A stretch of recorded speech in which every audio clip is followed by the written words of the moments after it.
yang terikat dengan yang mulia, maka dia jadi mulia. Itu kita harus pandai-pandai mengambil ibrahnya, pelajarannya apa itu? Terikat dengan yang mulia, jadi mulia, apa maksudnya?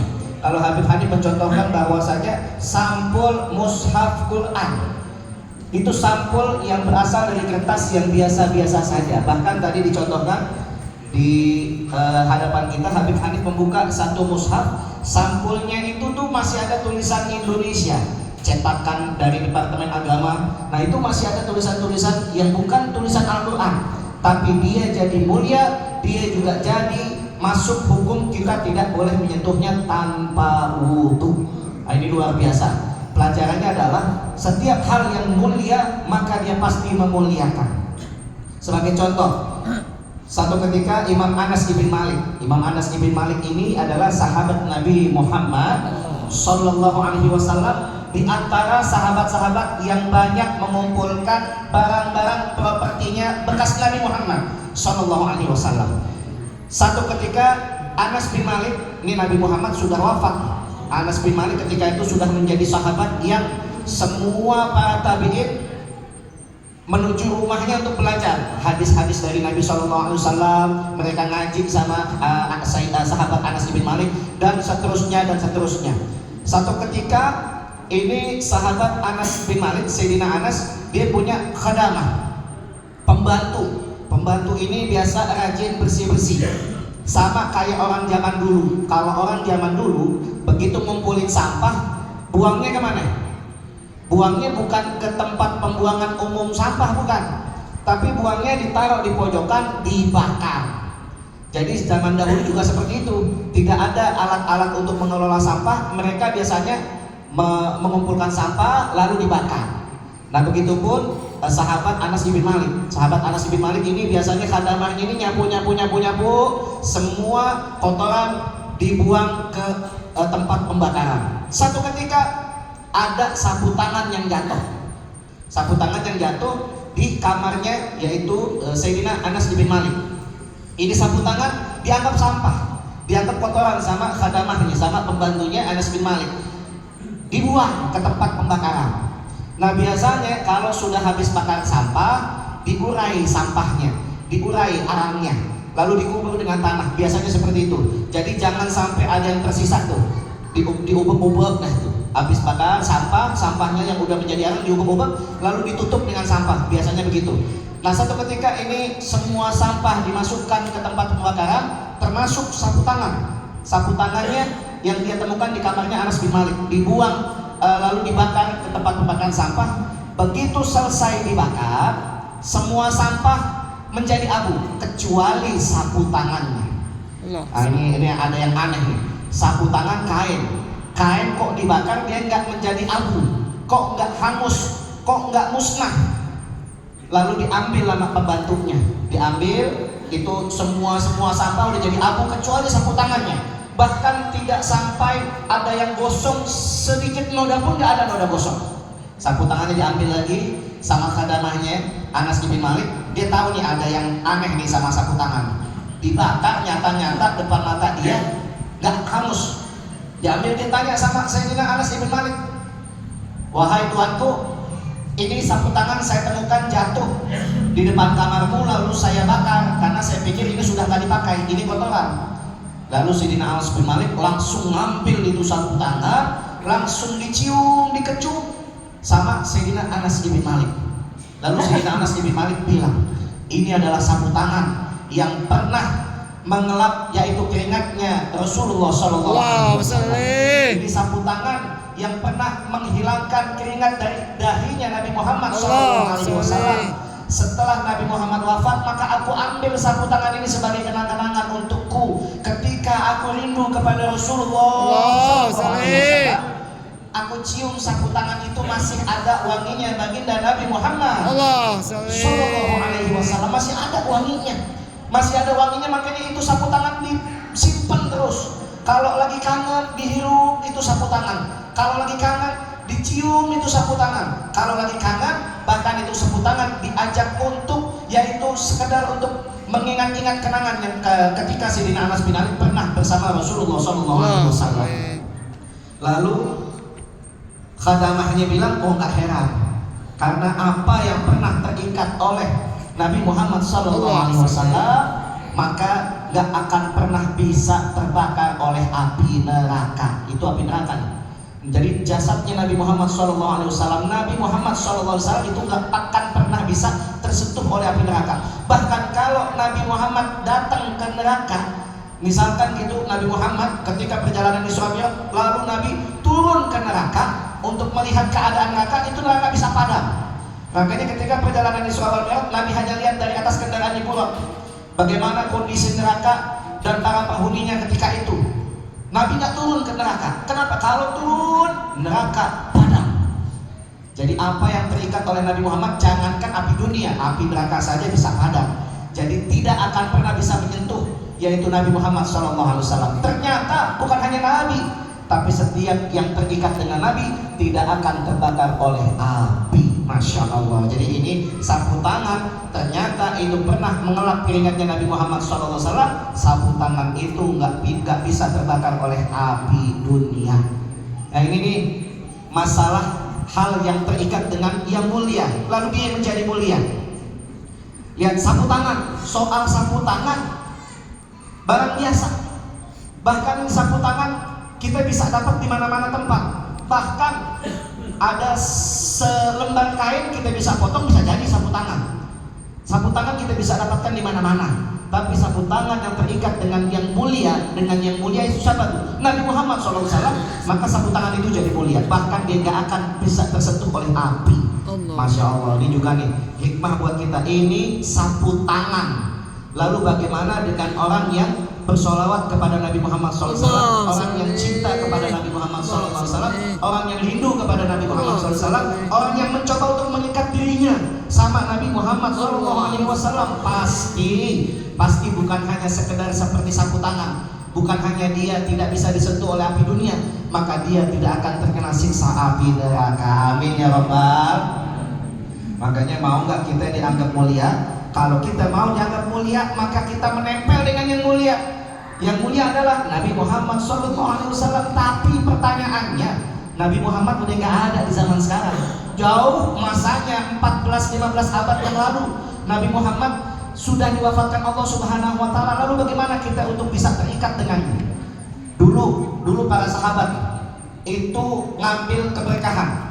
Ketika Nabi Muhammad SAW lagi wudhu, faidah tawadhu'an Nabi SAW kadu yaqtatiluna sahabah fi wudu'i. Ketika Nabi Muhammad SAW lagi wudhu, maka seluruh sahabat yang ada kadu yaqtatiluna ala wudu'i, maka mereka semua berebutan. Apa yang direbutkan? Tumpahan air wudhunya baginda Nabi Muhammad SAW. Mereka rebutan ya kawan. Mereka mencoba mengambil tetesan demi tetesan yang tertumpah dari anggota tubuhnya Nabi Muhammad SAW. Buat apa? Buat dioles ke wajah dan tubuhnya. Dioles ke wajah dan tubuhnya. Itu sahabat banyak ya kawan. Sahabat tuh nggak hanya seperti pengajian kita paling ramai berapa? Itu lebih dari itu. Disebutkan kalau di kota Madinah, di pemakaman Baqi, sahabat yang dikuburkan di Baqi saja jumlahnya 10.000 sahabat yang dikuburkan di Baqi Madinah. Itu belum termasuk sahabat yang ditugaskan oleh Nabi pergi ke Syam, ditugaskan oleh Nabi pergi ke Yaman, ditugaskan oleh Nabi pergi dan keluar untuk bisa berdakwah. Belum semuanya. Sahabat itu banyak jumlahnya, bahkan ratusan ribu. Ketika Nabi Muhammad lagi wudhu, sahabat yang ada itu pasti berebutan. Mereka berebutan. Kalau ada yang nggak dapat nih, luar biasanya nih orang kalau tabarok dulu tabarukan. Kalau sekarang tabarukan dianggap bid'ah. Padahal yang nyontohin siapa? Sahabat-sahabat Nabi. Mereka tabarukan sama air wudhunya Nabi, bahkan berebutan. Bahkan redaksinya kalian tatirus sahabat fi wudu'i. Kalian tatirus sahabat fi wudu'i. Mereka tuh berebutan seperti kayak mau berantem. Kelihatannya kayak berkelahi padahal enggak, tapi mereka berebutan untuk bisa mendapatkan air wudhunya Nabi Muhammad SAW. Yang dapat diolesin ke wajah dan tubuhnya. Yang nggak dapat bagaimana? Yang nggak dapat disamperin sama yang dapat air wudhunya Nabi, diambil bekas wajahnya. Jadi ini sahabat misalkan ada yang nggak dapat nih, dilihat sahabat ada yang dapat nih mukanya yang basah, diambil basahannya lalu dioleskan lagi ke wajah dan tubuhnya. Saking mereka mau dapat keberkahan dari Nabi Muhammad Sallallahu Alaihi Wasallam. Itu zaman masih ada Nabi. Lalu kita nggak dapat yang namanya berjumpa dengan Nabi, berhadapan-hadapan dengan Nabi. Lalu bagaimana caranya? Nah, ini ya kawan, ada lagi nih. Ini sebelum nanti kita serahkan kepada Habib Idrus bin Ali Al-Habsyi. Ini mumpung lagi keingetan. Antum tahu kalau ada kisah Isra wal Mi'rajnya Nabi Muhammad SAW. Nabi tembus ke arasnya Allah, tembus melewati langit ketujuh sampai Sidratul Muntaha. Nabi Muhammad SAW berjumpa dengan zatnya Allah Subhanahu wa Ta'ala dengan apa? Dengan seluruh apa yang melekat dalam tubuh Nabi Muhammad Sallallahu Alaihi Wasallam, termasuk sendalnya. Ini jadi catatan nih. Kita flashback lagi ke belakang. Ada Nabi Musa alaihi salatu wassalam. Nabi Musa ketika mendapatkan wahyu dari Allah, dia disebutkan yaitu kalamullah, nabi yang bercakap-cakap dengan Allah Subhanahu wa Ta'ala. Begitu Nabi dapat wahyu dari Allah, Nabi Musa disuruh untuk copot sendalnya. Ini ana rabbuka, kata Allah di dalam firman-Nya, aku ini Tuhanmu, fakhla na'laik. Nabi Musa diperintah, copot sendalmu, innahu bil wadil muqaddasi tuwa, karena sesungguhnya kamu lagi ada di bukit yang disucikan Allah Subhanahu wa Ta'ala. Nabi Musa mau menghadap untuk mendengarkan kalamullah, mendengarkan firman-Nya Allah. Nabi Musa naik ke bukit Turisina. Nabi Musa diperintah untuk naik ke bukit Turisina karena bukit itu suci. Nabi diperintahkan, fakhla na'laik ya Musa, copot sendalmu, ini bukit yang suci.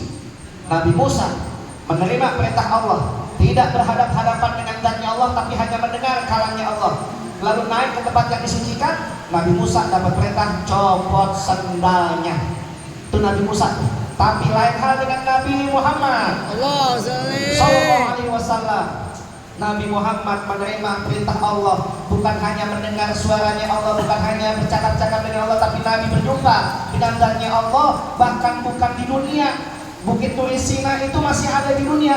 Nabi Musa menerima perintah Allah masih ada di dunia, masih nampak kakinya di tanah dunia, di Bukit Turisina yang disucikan. Tapi Nabi Muhammad SAW tidak di dunia, naik dibawa ke Sidratul Muntaha dengan sendal-sendalnya, nggak ada perintah untuk melepasnya. Ibadah Allah, ini kita lihat perbedaannya, bahwa Nabi Muhammad SAW dan apa yang melekat dengan Nabi dimuliakan oleh Allah. Bahkan kalau kita lihat ada pongkolnya malaikat, Sayyidul Malaikat, pimpinannya malaikat. Siapa dia? Malaikat Jibril. Itu komandannya malaikat, tercipta dari cahaya, beda sama manusia, gak pernah bermaksiat, gak pernah melakukan dosa. Tapi malaikat Jibril ketika menemani Nabi Muhammad untuk menerima perintah Allah, malaikat juga gak sanggup. Malaikat turun, malaikat tidak sanggup mendampingi Nabi Muhammad. Tapi Nabi Muhammad berjumpa dengan Allah dengan sendal-sendalnya. Alhamdulillah. Ini berarti kita ngambil ibrahnya apa? Apa yang terikat dengan Nabi Muhammad mulia ya ikhwan. Apa yang terikat dengan Nabi Muhammad dimuliakan oleh Allah Subhanahu wa Ta'ala. Bahkan ini kalau sampai ke telinga-telinga mereka yang lagi nggak percaya sama Pak Alwi, mereka yang menghina nasab Nabi, nasab yaitu para habaib, ini nggak bakalan terima nih sama cerita yang saya mau ceritain. Bahkan kalau kita mau lihat siapa lagi yang terikat oleh Nabi Muhammad, Nabi Muhammad ketika menerima perintah Allah Subhanahu wa Ta'ala dengan sendalnya, betul. Lalu dengan apa lagi? Bukan hanya dengan pakaian yang melekat, bukan hanya dengan sendalnya, tapi Nabi Muhammad membawa darahnya, membawa tubuhnya, membawa gennya, membawa sulbinya, membawa DNA-nya, yang pada saat ini mereka beranak pinak menjadi cucu keturunan Nabi Muhammad SAW. Para habaib yang mulia, anak cucu keturunan Nabi Muhammad SAW, ketika itu ada di darahnya Nabi, ketika itu ada di DNA-nya Nabi, ketika itu ada di sulbinya Nabi Muhammad SAW. Mereka dibawa Isra wal Mi'raj ya ikhwan. Mereka dibawa jumpa dengan Allah, mereka dibawa tembus arasnya Allah, mereka dibawa penembus Sidratul Muntaha. Mereka juga dimuliakan Allah Subhanahu wa taala. Bukan hanya sendal yang mulia, sendal barang mati, sendal barang yang tidak hidup, sendal barang yang tidak bernyawa. Tapi ini para anak cucu keturunan Nabi, mereka bernyawa, mereka hidup bersama kita, yaitu para habaib. Mereka lah cara satu-satunya untuk kita juga bisa berikatan dengan Nabi Muhammad Sallallahu Alaihi Wasallam. Jadi Nabi nggak mewariskan apapun ya, tapi Nabi mewariskan ilmu dan juga anak cucu keturunannya. Jadi buat kita nih yang rajin ngaji, yang istiqomah ngaji, ada satu caranya untuk kita bisa mulia, terikat dengan yang mulia, yaitu kita istiqomah di majlis-majlis yang sudah dimuliakan Allah. Ini majlis-majlis mulia, ini majlis terikat dengan guru kita Abu Yal Habib Muhammad Rizik bin Hussein Syihab. Bahkan tidak sampai di situ, ini majlis terikat dengan Nabi Muhammad SAW. Ini majlis mendapatkan perhatiannya Nabi Muhammad SAW. Dan banyak majlis-majlis yang lain juga dapat perhatiannya Nabi Muhammad SAW. Kita istiqomah, itu juga satu cara untuk kita bisa terikat dengan kemuliaan baginda Nabi Muhammad Sallallahu Alaihi Wasallam. Makanya jangan sampai malas ngajinya, jangan sampai kendor istiqomahnya.